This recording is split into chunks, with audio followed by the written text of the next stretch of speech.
Buenas noches, estimado licenciado. En esta oportunidad desarrollaré el tema de la tercera evaluación con respecto al 40%. El tema que me ha tocado es el proceso abreviado en materia laboral. Primeramente, comprenderemos que en Latinoamérica, sobre todo, los procesos laborales se dan de dos maneras, de parte de la oralidad y también de parte de la escrita.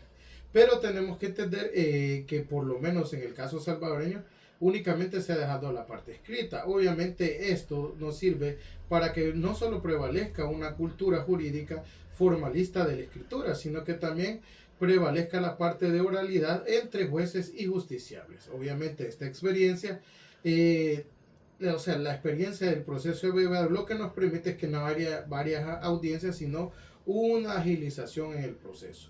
Esto obviamente siempre regulado o entendido como el proceso de protección de los derechos fundamentales que incluya un carácter preferente y sumario, como con reglas simples y una celeridad acentuada, obviamente siempre con medidas cautelares y una inversión de la carga de la prueba que sea con una ejecución de la sentencia inmediata y provisional. Todo esto visto en el 20 Congreso de la Sociedad Internacional de Derecho del Trabajo y la Seguridad Social en Chile 2002. En este congreso, obviamente, en la parte de nuevos sistemas procesales de trabajo en América Latina, dado con la ponencia de Adolfo Ciudad Reynal. Ahora comprenderemos las reformas. Obviamente, las reformas que se han hecho aquí con el proceso abreviado en materia laboral. Esto no tiene mucho tiempo. Este decreto legislativo, siendo el número 658, es algo reciente porque es del 8 de febrero de 2023, donde fue aprobada una serie de reformas al Código del Trabajo, donde obviamente después fue publicado en el Diario Oficial número 50, tomo 438, el lunes 13 de marzo del 2023. Entonces, las reformas entraron en vigencia el miércoles 22 de marzo del 2023, donde dichas reformas, sus principales motivaciones para esto fueron garantizar la protección jurisdiccional y una pronta y cumplida justicia, así como descongestionar los juzgados en materia laboral. Esto entendiendo también como que existe un antecedente. Primero hay que recapitular que el Código de Trabajo está vigente desde 1972, lo cual implica que no solo necesita una revisión exhaustiva, sino una acorde dimensionalidad de la norma jurídica, porque es un código que es preconstitucional, entonces tiene que ser revisado exhaustivamente para llegar no solo a la parte de la actualidad, sino que incluso estar en sintonía con la Constitución. Obviamente parte de las reformas que se dieron y que entenderemos fueron la clasificación de las cuantías que se dieron en el artículo 425. Primeramente, en el 425 estaba regulado por la cuantía de 200 colones. Esta cuantía entendida en dólares como 22.86 dólares de los Estados Unidos. Para tramitar este proceso, esto fue reestructurado, ha sido reestructurado para quitar y que el proceso abreviado se dé de una cuantía diferente. Estas reformas de cuantía obviamente tienen y dan que tienen que contestar a la realidad salvadoreña, a la realidad que tenemos actualmente, en el cual tenemos que dar una versión más actualizada porque no corresponde a 200 colones, o sea, 22.86 dólares. Ahora, la cuantía, o sea, que dijo el nuevo o la reforma que se ha dado en el 425 es que los procesos ahora los procesos de cuantía serán que no excederán los 3 salarios mínimos mensuales del sector comercio y servicios.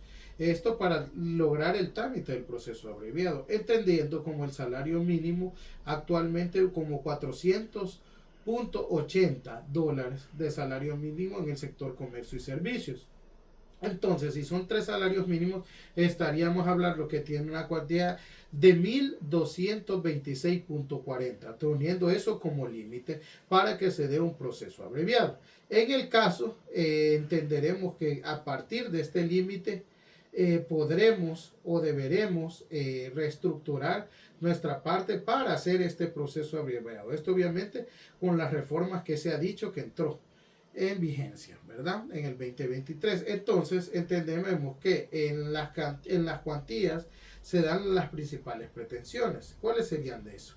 Una, obviamente, si hay en el caso para hacer este proceso abreviado una indemnización por despido injusto, aparte que se podía hacer sobre salarios adeudados, todo esto con las cuantías, un complemento al salario mínimo, también las vacaciones completas y entendiendo los aguinaldos completos. Estas podrían ser las principales pretensiones que se den.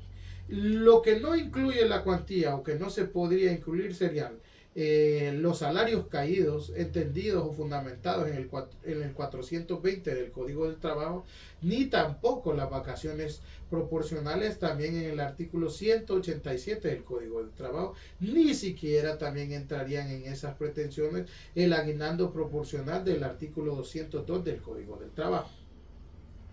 Ahora, seguiremos con las reformas. En total, como entendimos, la cuantía podría ser de 1.226.40 dólares de los Estados Unidos de América.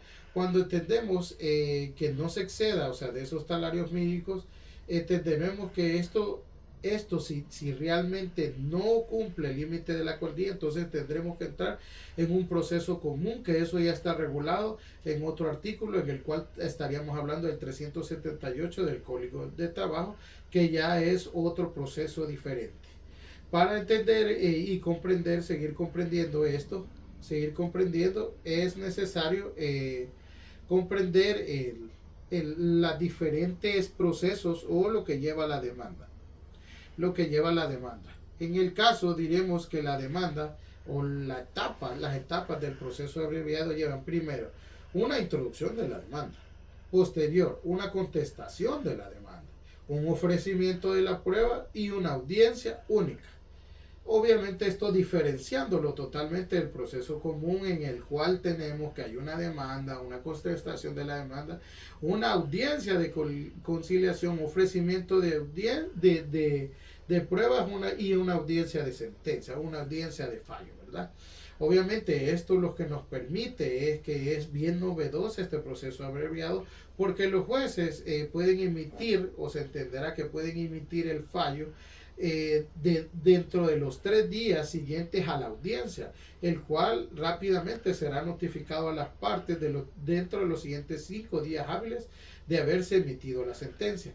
Entonces comprenderemos que la demanda en sí, realmente no establece, o sea, la reforma no establecieron unos requisitos bien específicos conforme al artículo 437 del Código de Trabajo, pero sí se aplican obviamente en conjunción con las disposiciones que tienen los procesos comunes. O sea que esto es compatible con el proceso abreviado para tener una igualdad de pretensiones o una igualdad en las disposiciones para contestar la demanda.